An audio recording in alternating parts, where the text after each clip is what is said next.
Tasik Tiberias bukan tinggalan para anbiya. Namun, kewujudannya dikesan sejak ribuan tahun.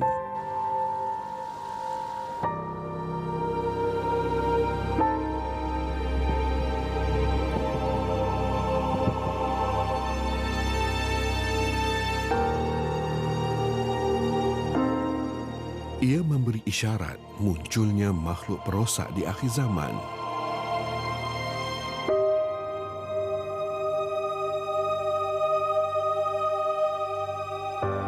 Dan saat kemunculan itu semakin hampir.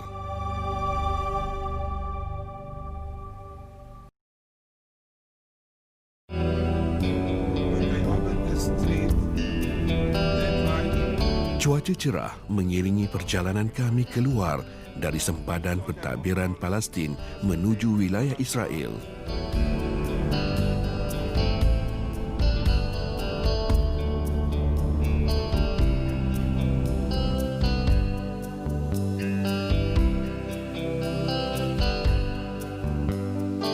Kasim memandu ke Tel Aviv, bandar metropolitan Yahudi.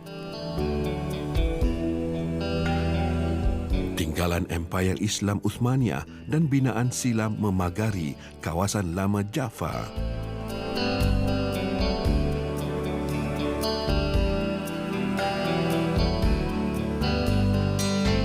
Jaffa menyelah sebagai pusat bandar ketika era Uthmaniyah memayungi bumi Palestin. Kegemilangannya merudum setelah rejim Israel mengambil alih wilayah di pesisir pantai dan membangunkan Bandar Tel Aviv.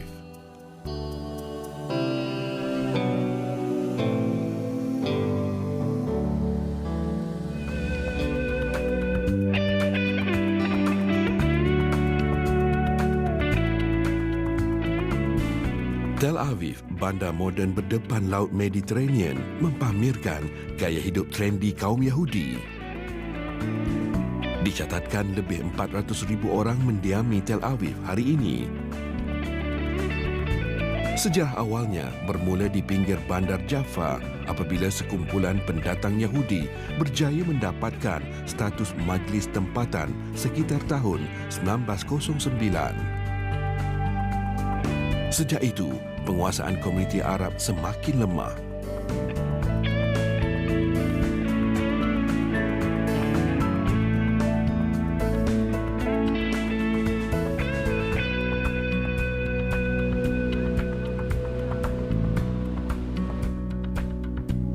Hari ini, komuniti Arab Muslim adalah kelompok minoriti yang mendiami kawasan lama Jaffa. Bersama Kasim, kami memasuki perkarangan Masjid Utama Jaffa atau dikenali juga sebagai Masjid Mahmudiyah. Inilah mercu tanda komuniti Muslim di pinggir Tel Aviv. Wonderful architecture. Ia dikatakan masjid ketiga terpenting di Palestin selepas Masjid Al-Aqsa dan Masjid Ibrahim Al-Khalil di Hebron. Ia masih aktif diimarahkan walaupun berada di tengah komuniti Yahudi.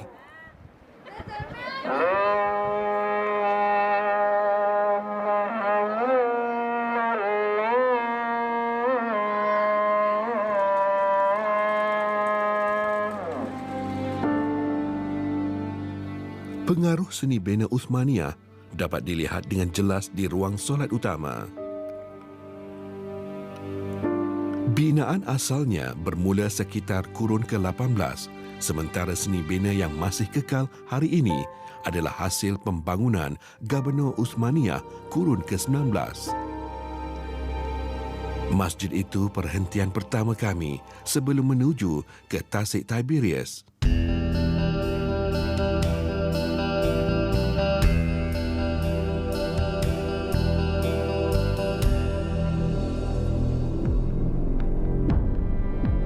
Tasik itu menjadi petunjuk kemunculan Dajjal.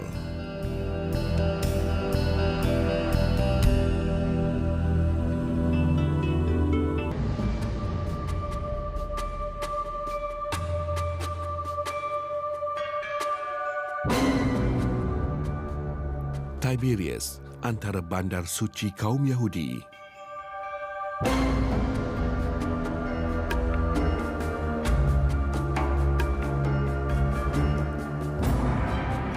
Kami bertemu sahabat baru di Tiberias. Assalamualaikum. Masya Allah. How are you, brother? Alhamdulillah, brother. Alhamdulillah. Alhamdulillah.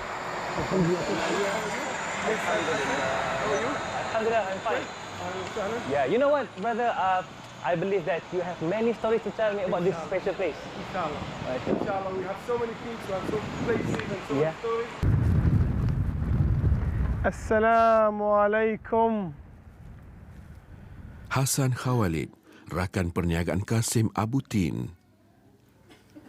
Hasan dan keluarganya menetap di perkampungan Arab Badui lebih 50 km dari Tiberias. Hasan, bapa kepada 4 orang anak, adalah pemegang ijazah sarjana sejarah Baitul Maqdis. Dia juga memiliki ijazah dalam bidang matematik.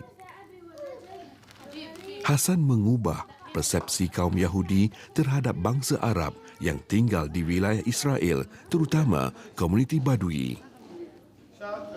Dia dikurniakan seorang anak lelaki dan 3 orang anak perempuan.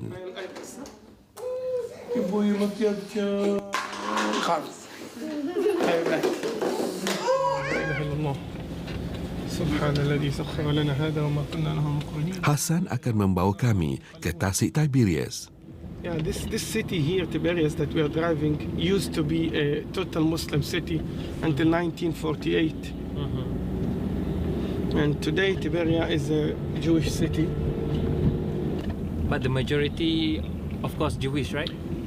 The majority in the Galilee All right. is Muslim. Oh, Yes, most of that's the project basically starting from 1981. Israelis are trying to make the Galilee full of Jews. okay. So right now still the majority at the north part of the country are Muslim. Okay. Tiberias berada dalam daerah Galilea, sebuah daerah berbukit bukau yang subur. Galilea merupakan wilayah Palestin yang dirampas oleh rejim Israel.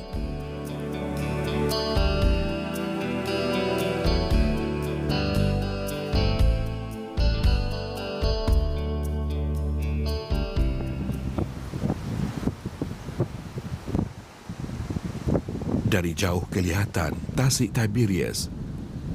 Ia juga dikenali sebagai Laut Galilea.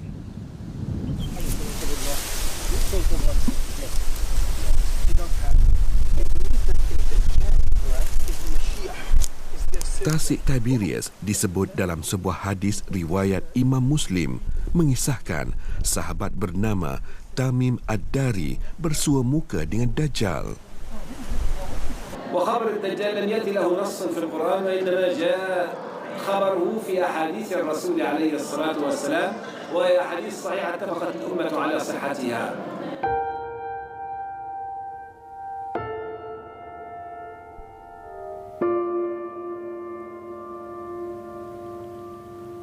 Dajjal bertanya, adakah Laut Tobariah masih berair?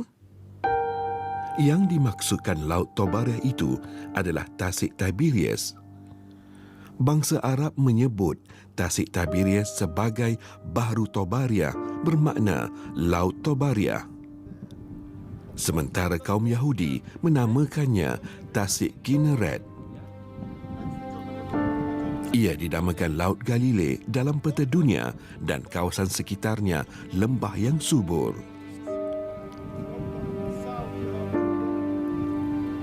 Menurut Hasan, sumber utama air Tasik Tiberias berpunca dari Sungai Jordan.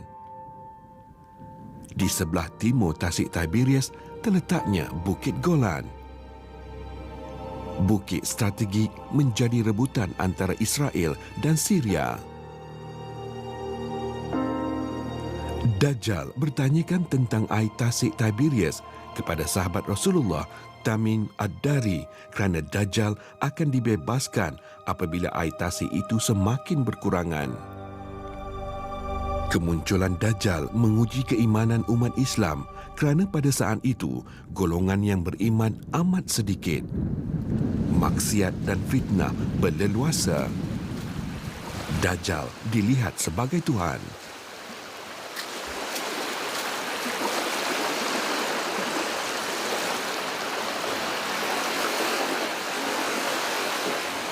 Adakah air tasik Tiberias semakin berkurangan?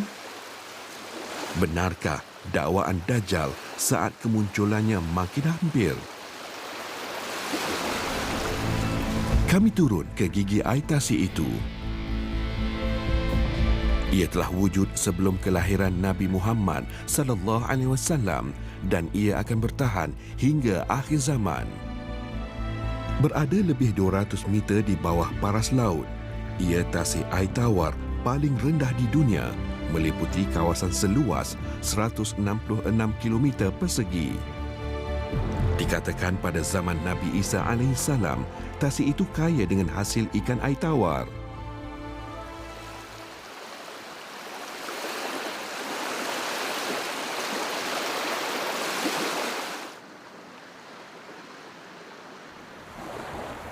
Tasik air tawar ini dikenali sebagai Laut Galili atau dalam bahasa Arab dinamakan sebagai Bahrut Tabariyah. Walau dinamakan laut, sebenarnya airnya tawar, tidak masin. Inilah sumber air kepada penduduk Israel. Dari lokasi saya berdiri ini hingga ke banjaran di seberang sana, jaraknya lebih kurang 12 km.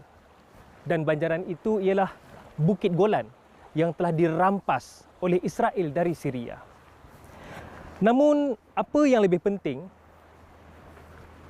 Laut Galili atau Bahrut Tabariyah ini disebut dalam hadis sahih berkaitan dengan Ya'juj Ma'juj dan Dajjal.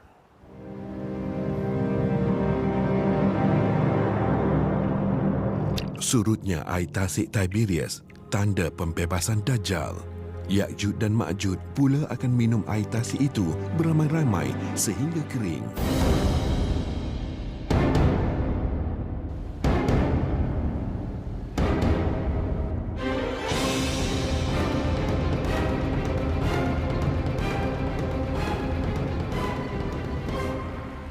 Merujuk sumber pihak berkuasa Israel, tahun 2016 merupakan tahun keempat wilayah sekitar Galilei mengalami kekurangan air. Cengkerang siput ini menunjukkan saya sebenarnya berada di dalam Laut Galili atau Bahrut Tabariyah. Kerana paras laut ini suatu ketika dahulu melepasi tebing di sebelah sana, kini ia semakin jauh ke tengah. Ketika sahabat Rasulullah sallallahu alaihi wasallam Tamim Ad-Dari bertemu dengan Dajjal, makhluk itu ada menyatakan bahawa saat dia dibebaskan semakin hampir kerana air di Laut Galili atau Bahrut Tabariyah ini semakin berkurangan. Air tasik Tiberias dilaporkan berada 16 cm di bawah garis merah, paras terendah di tasik itu. Ia secara langsung menggugat sumber air penduduk Israel, malah mereka dikatakan telah mengguna air kitar semula.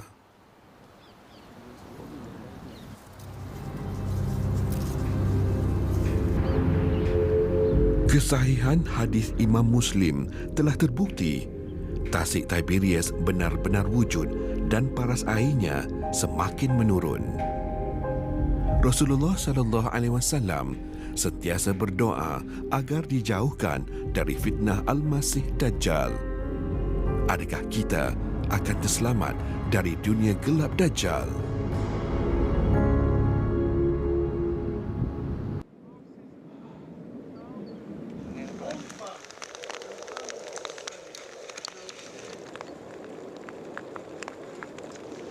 Dajjal, perkhabaran yang benar dari Rasulullah sallallahu alaihi wasallam.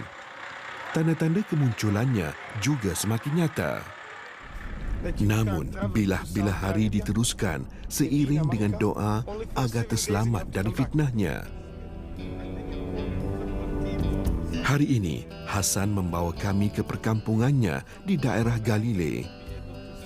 Perjalanan memakan masa hampir 1 jam dari bandar Tiberias. Tujuan utama Hasan membawa kami ke kampungnya untuk membuktikan masih terdapat ramai komuniti Muslim di daerah yang dikuasai rejim Israel.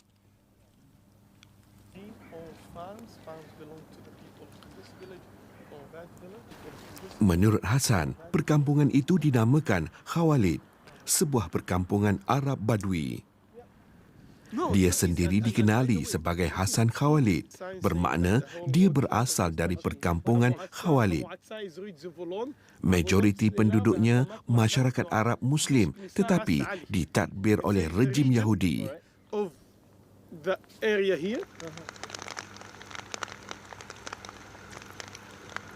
Pertanian menjadi sumber utama penduduk kampung.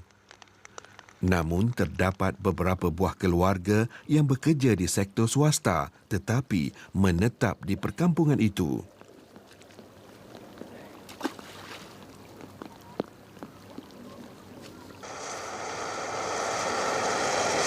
Sebelum melibatkan diri dalam bidang pelancongan, Hasan pernah menjadi pendidik selama 4 tahun. Dia mengajar di sekolah rendah tidak jauh dari kediamannya. Sekolah-sekolah penduduk Palestin dalam wilayah Yahudi ditadbir urus oleh Kementerian Pendidikan Israel. Bangunan sekolah didirikan oleh rejim Israel sementara silibus pelajaran Arab dan Israel diajarkan kepada anak-anak Palestin. Hasan bekas guru matematik di sekolah itu.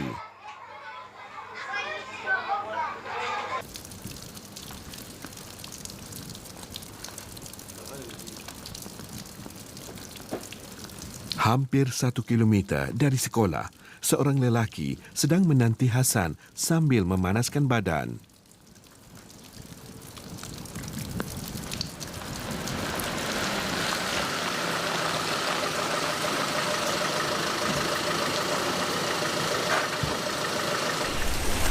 Welcome to our modest house. All right. So here we have my brother sitting when the smoke is stopped. Inilah kediaman keluarga Hasan yang dibina oleh arwah bapanya. My brother Sulaiman. Yes. Kini hanya ibu dan abang keduanya menetap di tanah milik keluarga mereka. He's a farmer, of course. Working the field. شو زرعتم هنا Abangnya, Sulaiman, mengusahakan tanah pusaka dengan tanaman gandum dan sayur-sayuran untuk kegunaan sendiri sahaja. Some garlic behind the house there. It's for the daily use. Bagi mendapatkan wang tunai, Sulaiman mengambil upah bekerja di ladang yang lain. 2 hari lalu, tentera Israel datang untuk merobohkan rumah Sulaiman. Berlaku kekecohan hingga Sulaiman ditahan dalam lokat polis Israel.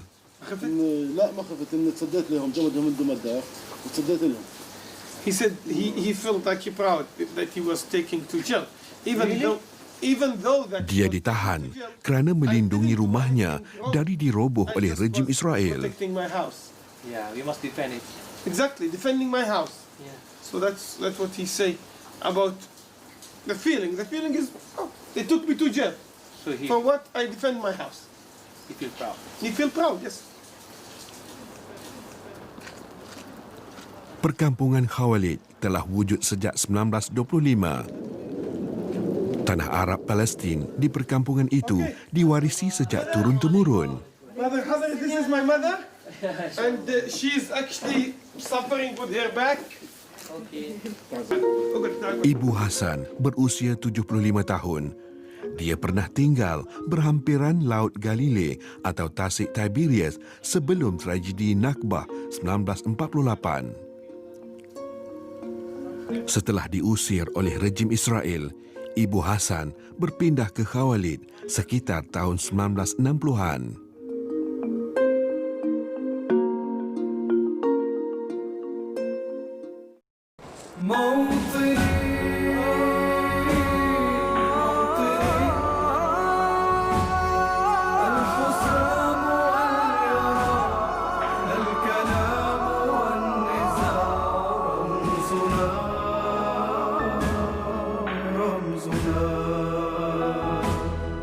مجدنا وعهدنا واجب من الوفاء يهزنا